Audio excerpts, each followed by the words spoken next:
Positivity remains despite tariffs of between 17 and 38% being imposed provisionally on Chinese EVs in Europe.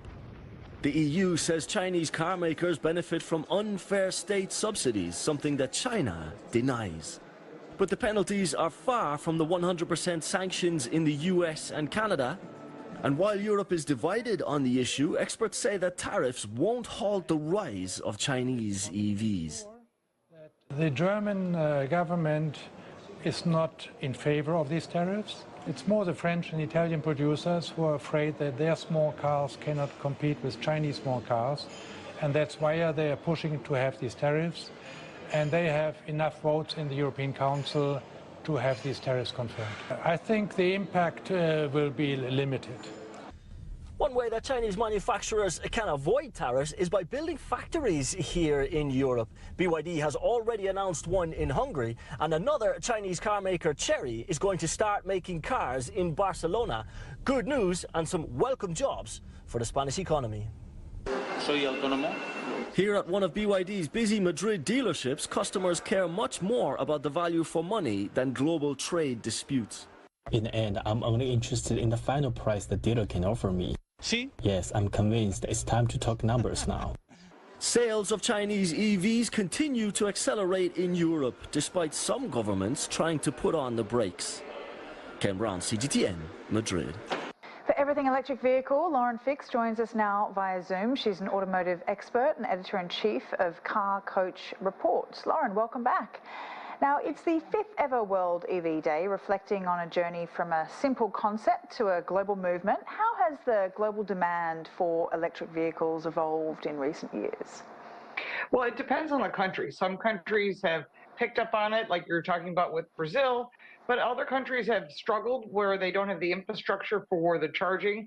For example, like England, they have a huge problem with not enough power in order to charge all the electric cars. So people are sort of caught in a catch-22. They want to switch, or they're considering switching, but there are hybrid vehicles as well as plug-in hybrids and gasoline options. So here in the U.S., we're finding that the big thing that people are drawn to is hybrids, whether they be plug-in hybrids or regular hybrids, because you get the best of both worlds. You get that electric range when you're running around town, and if you have a long trip, then you can run it on fuel. And here in the US, there's still some resistance when it comes to electric vehicles, especially in certain states. What would get people to buy electric vehicles more? Our biggest problem here in the U.S., because we're quite a widespread piece of land, is the infrastructure for charging.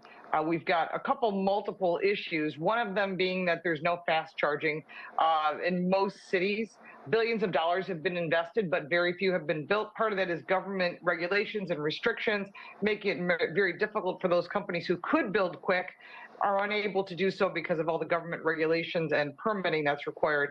On the other side of that, we have winter in half of the country, and much like that of Canada, we have a problem with not holding that full battery charge. And when you lose a third of your battery life, you find yourself sort of in a difficult situation. When you're looking at a country such as Russia, where they've switched to 100% Chinese cars because of the price, but also the fact that they're selling gasoline-powered vehicles. They're not electric vehicles because it gets so cold there. And so temperature is a big factor. There is no solution for that at this time. But here in the U.S., the big problem is that we have the snow, the weather. When it's really hot, we have the same issue. Consumers find it very frustrating with very few charging stations. There's lots of restrictions to put them in your homes, such as permitting, telling your insurance company, and if you fail to do that, which many people do, the problem is if there is a problem, you won't be covered completely. So there's a lot of issues there. On the collision side, if there's a simple fender bender, the insurance companies are totaling the cars because they don't want to have a risk of potentially catching fire, hurting the driver or their home or other people. So there's a lot of little factors that are involved that every country is going to have their own issues. I don't believe in the end we're going to see all electric here in the U.S., especially if President Trump gets elected in November. Again, there's so many factors, it's so hard to guess on that. But he will obviously open it up for you to make your choice. And here in the U.S., we like to have choices of gas, hybrid, plug-in hybrid, and of course electrics, and there's some great choices out there. So let's talk about China's leadership in the EV space. How will companies like BYD navigate growing opposition to their EVs in European and American markets? Well, right now they're bringing in commercial vehicles, but to bring regular consumer cars into the U.S. is going to be an issue. Both presidential candidates have said they're going to put a tariff of at least 100% on any Chinese car makers because they know what will happen is our unions, which are very powerful here in North America, will have a problem if they have 60% less employees making cars and they lose a lot of sales because of the price of the Chinese cars coming in.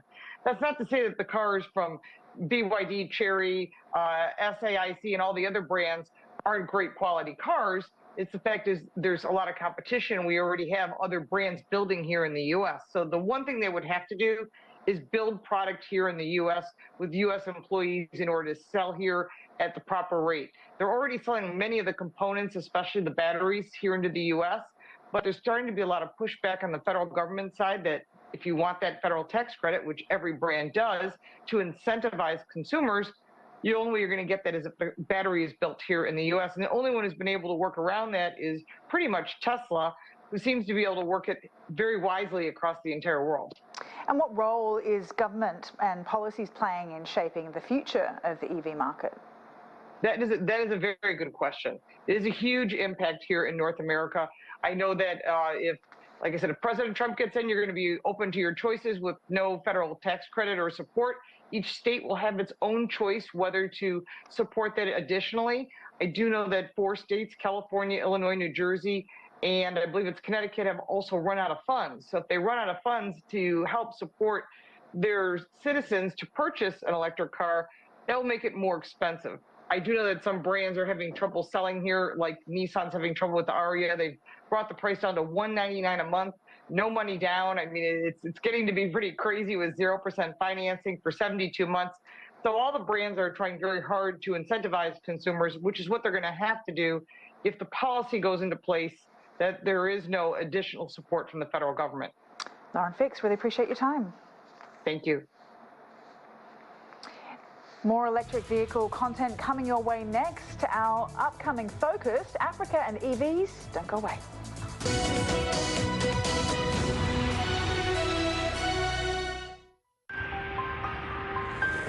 I see a country on the move.